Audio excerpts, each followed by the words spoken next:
Good morning, children. I welcome you all in today's class. Children, in today's session, we will discuss the perceptual process involved in transforming sensation to perception, and difference between sensation and perception. So let's begin with the perceptual process. Children, while interacting with the environment, the organism is impinged by a number of stimuli. Impinged means it has an effect on different stimuli. He receives these stimuli through his sense organs. This is called sensation. Examples of sensation are the smell of an apple pie, a bright and colorful circus performance.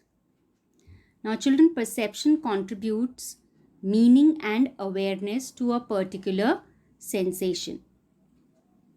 Perception is therefore defined as the awareness of sensory stimulation.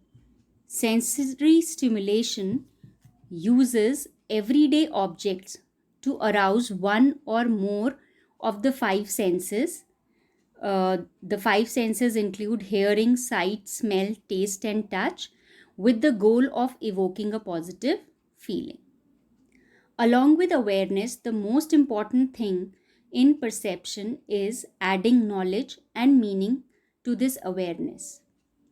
That is, interpreting it on the basis of past experience. When a person faces a stimulus, he gets a sensation. Now, stimulus is a thing that evokes a specific functional reaction in an organ or tissue. It may be sensation of vision, smell, or sound. When he tries to go ahead and add knowledge to this sensation with the help of experience and learning, it becomes perception. For example, if you hear a sound, this is merely a sensation received through the sensory receptors of the ear. Now you decide to attend to it and analyze the sound. You try to find out what type of sound it is, from where it is coming, who is making the sound, and things. All these interpretations are made on the basis of the observer's past experience and learning. Finally, you could make out that the sound is made by a boy next door. At this stage, your perception of the sound is over. Now, children, the process which is involved in transforming sensation to perception is as such: the mechanism through which the organism converts a sense impression to perception by adding knowledge and meaning to it is called the process of perception. Thus, we see that sensation is the first step in the process of perception. Perception, in fact, starts with sensation. Though without sensation, there cannot be perception. All sensation may not lead to perception, because perception, it is a selective process. According to Mun, the term perception is customarily used to refer to relatively complex receptors or neural processes which underlie our awareness of ourselves and our world. This awareness is referred to as perception. Perception is therefore a very complex process. At a given moment, we get a number of sense impressions from the environment around us. Now, sense impressions, it is a psychic and physiological effect resulting directly from the excitation of a sense organ. Okay. But it is neither possible nor necessary to perceive everything at a time. So, our perception at a given moment is based on selection. Now, children, selection is guided by set, need, or by the objective determinants of the stimulus. Now, children, set, it is a group of expectations that shape experience by making people especially sensitive to specific kinds of information. For example, A perceptual set is a predisposition to perceive things in a certain way, or a mental set is a framework for thinking about a problem.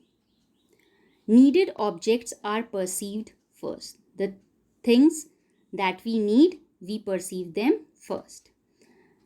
Now, children, a large number of studies on perceptual selectivity lead to the conclusion that there are certain objects in the environment which conform to the current needs, values, attitudes, and past experiences of the perceiver, and hence are selected for perception.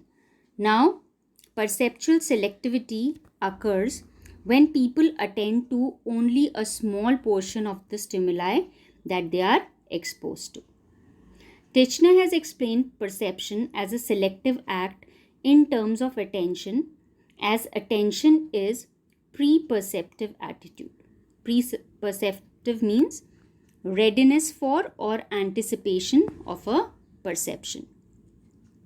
The selective manner in which different part systems are analyzed in perception is largely determined by unique interaction between the individual and his cultural media, which he has passed through and of which he is a part at the moment. After selection, one starts perceiving. This process of perception involves receptor process, symbolic process, and affective process. In each act of perceiving, these three processes are involved. Now let's know what receptor process is. Perception not only depends upon the mental set, but also upon the forms of stimulation, the receptor functions, and the neural functions. Simultaneously, different receptor processes like visual, auditory, olfactory, kinesthetic, and neural are receptor process. Now, receptor functions, children, they can initiate a chemical response that induces cell growth, division, all these things. Symbolic process. Sensory stimulations arouse certain neural activities which have their trace in the nervous system. These are popularly known as neural traces. These traces act as symbols or substitutes for the original stimulus or experience. These are called images. While sensations depend upon the present, images are derived from past experiences. Now, children, for any perception, both present sensation and the past experience in the form of images is necessary. Perception, therefore, does not consist only of sensation or only of images. It is made up of sensation, ideas, as well as images. All these come simultaneously, means at the same time, at the same moment, to make perception complete. Next comes the affective process. When we are receiving an object with receptor and symbolic process, affective process is also involved to complete perception. In fact, affective process forms an integral part of the process of perception. When one is interpreting an object, it may appear pleasant or unpleasant, or it may bring any different neutral feeling in him. This pleasantness or unpleasantness for the object which we perceive may arise due to past experience or due to the very nature of the object.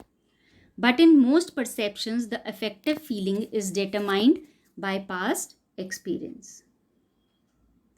For example, you cannot stand the sight of a particular person because he reminds you of a very painful memory. Now, children, individual differences in the perception of the same object is mostly guided by this affective process. According to Ruch, perception is a process whereby sensory cues and relevant past experience are organized to give us the most structured meaningful picture possible under the circumstances. Now next, let's discuss the difference between sensation and perception. The first difference is that sensation involves the stimulation of sensory organs. Now, stimulation means raising of levels of physiological or nervous activity in the body or any biological system. Perception involves the processing and interpretation of sensory input. Now, sensory input is when the body gathers information or data by way of neurons. After the brain has processed the information, impulses are then conducted from the brain and spinal cord to muscles and glands, which is called motor output. Now, sensation is a normal, simplest initial mental process, whereas perception is a complex and developed mental activity. Sensation begins with stimulus, and perception, it begins with some object, fringe of meaning. Fourth is, it is based on external stimuli conditions, that is sensation, whereas perception, it is associated with internal mental conditions. Sensation is considered to be passive. There is passivity in sensation, whereas the process of perception is active. So there is activity in perception. And the last difference is the basis of sensation is mental analysis, whereas the processes of perception are linked with actual life experience. So children, these are the differences. So children, with this we come to the end of today's session. I hope you have understood the perceptual process.